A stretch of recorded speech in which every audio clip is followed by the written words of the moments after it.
మీరు కూలీ number 1 cinema చూసారా? లేదా డైలీ లైఫ్లో లేబర్ని చూసే ఉంటారు కదా.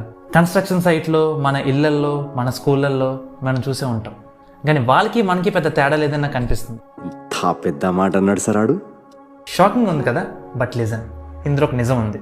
వాళ్ళు చదువుకోలేకపోవడం వల్ల కూలీ అయ్యారు, మనం చదువుకుని కూలీ అవుతుంది. కరెక్ట్, ఇది కరెక్ట్గా చెప్పేవయ్యా. వాళ్ళకి మనకి పెద్ద తేడా ఏం లేదు. వాళ్ళు మండు టెండర్లో కష్టపడుతున్నారు, మనం ఏసీ రూమ్లో కష్టపడుతున్నాం అంతే. కూలీకి యావరేజ్గా 500 to 700 రూపీస్ పే చేస్తాం.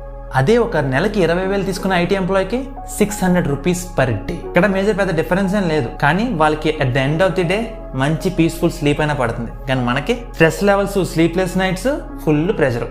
బట్ లిజన్ కేర్ఫుల్లీ, మనం చదువుకుంది దేనికి? మనం ఒక బెటర్ పర్సన్ అయ్యి ఈ ప్రపంచాన్ని డెవలప్ చేయడానికి. ఏ ప్రపంచంలో అయితే వీళ్ళకి ఇంతకంటే మంచి వర్క్ ఇచ్చి మంచి లైఫ్ స్టైల్ ఇవ్వడానికి. కానీ చాలా మంది ఎడ్యుకేషన్ ఉండి కూడా చాలా మైండ్లెస్ గా పనిచేస్తున్నారు. జాబ్ ఉన్నప్పుడు ఫుల్ థ్రిల్ అవుతున్నారు, అదే మంత్ స్టార్టింగ్ లో ఈఎంఐ చూడగానే ఫుల్ థ్రిల్ అవుతున్నారు. ఇంకొంతమంది కెరియర్ గైడెన్స్ లేక, సొసైటీ పెట్టే ప్రెజర్ తీసుకోలేక కన్జ్యూమరిజంలో పడి ఎక్కువ డబ్బులు ఖర్చు పెట్టి ఫుల్గా నలిగిపోతున్నారు.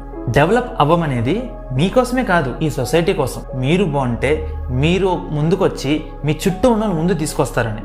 Because real freedom is not in buying bro, it's uplifting others. మీ చుట్టూ ఉన్న వాళ్ళు మంచిగా చూసుకుంటే అందులో వచ్చే ఆనందం ఈ ప్రోడక్ట్స్ అన్నిటికంటే 100 రెట్లు ఎక్కువగా ఉంటుంది.